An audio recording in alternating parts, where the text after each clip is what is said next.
Guys, if you want to save $5,000 as fast as possible in 2025, here's what you need to do. Guys, I read a recent survey that said that 25% of all Americans have less than $1,000 saved. That's a lot of people that don't have $1,000. Now, that same report said that 30% of all Americans in the year 2025 want to try to save up at least $5,000. Now, the way you do that is what I call the $13.70 rule. It just means that if you save $13.70 every single day for 365 days, you're going to have $5,000.50 at the end of the year. Now, $13.70 per day is not an easy task for a lot of people, but if you really think about it, it's just like the cost of 2 sandwiches every day, or the cost of going to Chipotle and getting a bowl or burrito once a day. So it's not really a super duper hard thing to do. And when you break down $5,000 into the bite size of $13.70 a day, it becomes doable. It becomes something that you can actually achieve.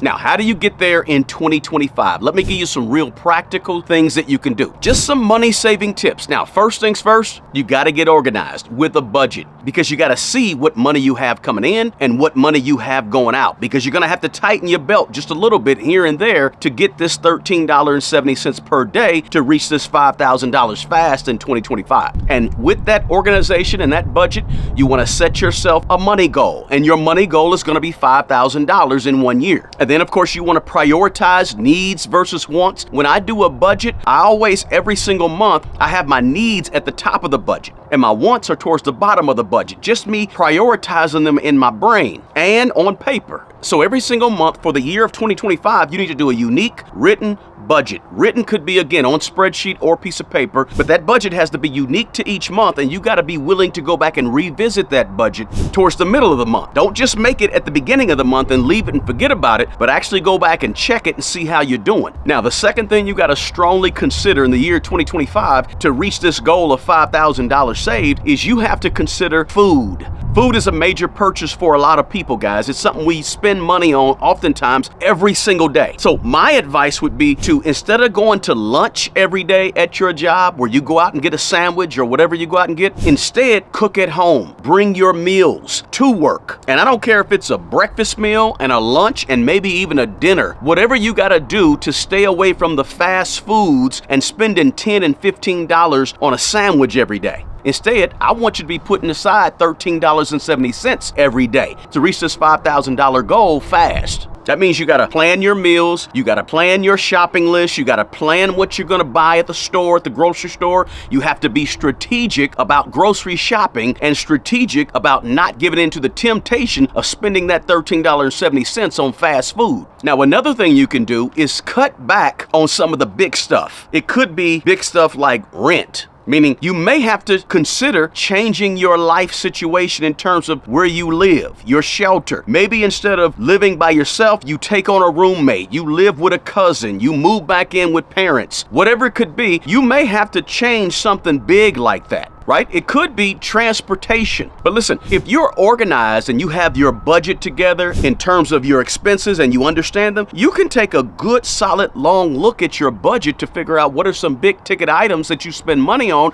that you could actually cut, right? That's one of the beauties of getting organized. You can begin to make some real good analysis from that budget. What are some things you can cut out? What are some of the wants that you spend $100 a week on that you could now be putting towards trying to reach this goal of $5,000 fast in 2025. It could be, instead of driving your car every day to work, you go ahead and take public transportation. Maybe you carpool, and so you don't have to spend this money on gas. And spending less money on gas means more money towards your goal. Now, another thing you got to think about doing to reach this goal fast of $5,000 in 2025 is avoiding new debt, avoiding payments on stuff, because new debt means new payments. And you can't really save a lot of money if you're spending a lot of money on payments. I mean, listen, guys, if you have a car payment every single month that's $411, do you realize that $411 per month is actually $13.70 per day? So if you got this car payment that you're paying $400 a month on, you're paying about $13.50, $13.60 per day on the car that you could be paying towards your $5,000 $5,000. I mean, think about it. A car payment of $400 a month turns into about $4,800 a year, which over the course of 5 years is nearly $25,000 that you spent in 5 years on car payments, when you could have had $25,000 saved up in your emergency fund if you didn't have that payment. So stay away from payments if you can, especially on things that are going down in value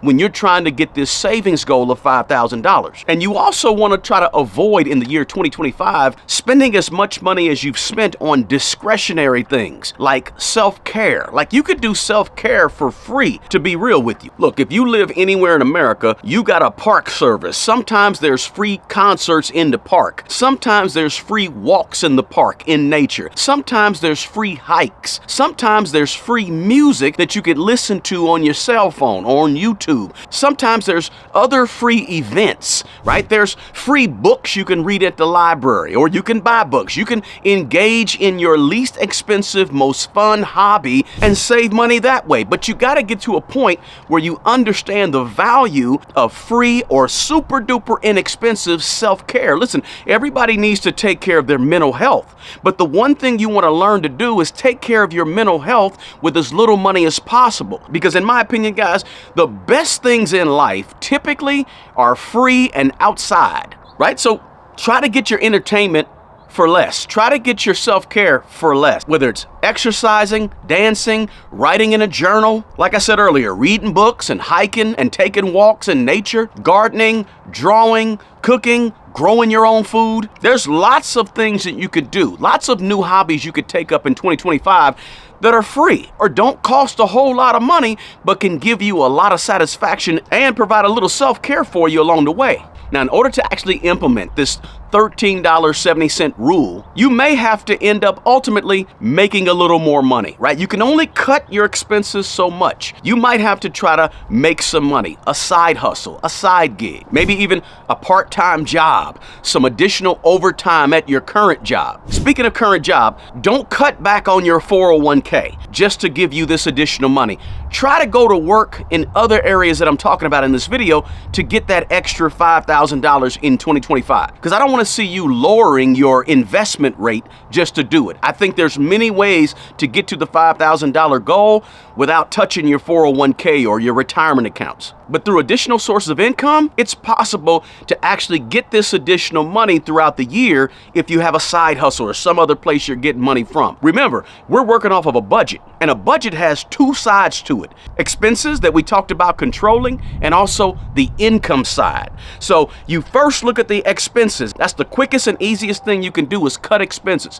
But the second thing you got to do is looking at how you can build that income up a little bit as well. And also, you may have to go frugal in 2025 to get this $5,000 saved up fast. When I say frugal, I mean maybe adopted a more frugal lifestyle, maybe adopted a more minimalist lifestyle, maybe even just do it yourself, right? You got this project around the house that you know is going to cost you $3,000 or $4,000. Maybe you can go to Home Depot and Lowe's and get the materials you need and then do it yourself to save you thousands of dollars perhaps, right? And then finally, guys, listen, don't rule out the high yield savings account to allow your money to grow even further in the year 2025. Now, we got to realize that the Fed is continuing to lower its Fed funds rate. And when the Fed lowers its Fed funds rate, the rate of return on your high yield savings accounts are going to be lower as well, because those are variable rate interest accounts, meaning that the interest rate that they pay out to you in a high yield savings account, it fluctuates. And when the Fed funds rate goes down, so does the interest rate that banks pay you for having your money with them. So your high yield savings accounts are going to be a little lower in 2025 than they were in 2024. But nevertheless, if you can get an extra $50 or $100 or $200 or $500 from your high yield savings account over the course of keeping your money there in a year, do it. It's better than getting 0.000% interest at the local bank down the street. So while you're saving your $5,000 in 2025, consider parking that money in a high yield savings account along the way. And consider automating your savings as well, so that you don't have to think about it as much. You may get to the point where you say, you know what, I want to take $410 every single month to come out of my checking account to go into my high yield savings account to reach my $5,000 fast in the year 2025. That may be an option. Consider automating this thing so you don't have to think about it. You just got to go out there and grind and work hard and do what you got to do to bring in the money. And if you automate it, it'll automatically go from your checking account to your high yield savings account. The $13.70 rule actually works. Have your budget, cut down on your expenses, cut down on your cost of living by maybe even changing your living situation, avoid some debt payments and avoid any new debt, get some free self-care, perhaps consider increasing your income with side hustles, overtime, part-time jobs, whatever it can be, and that will get you to your $5,000 savings fast in 2025. Hey guys, if you got value from this video, smash that like button, share this video with somebody who you know, and drop me a comment below. Let me know your thoughts. What is your savings goal for 2025? The best person to take care of the old you is the young you. Guys, take good care of yourself and take care of other people. Until the next video, peace.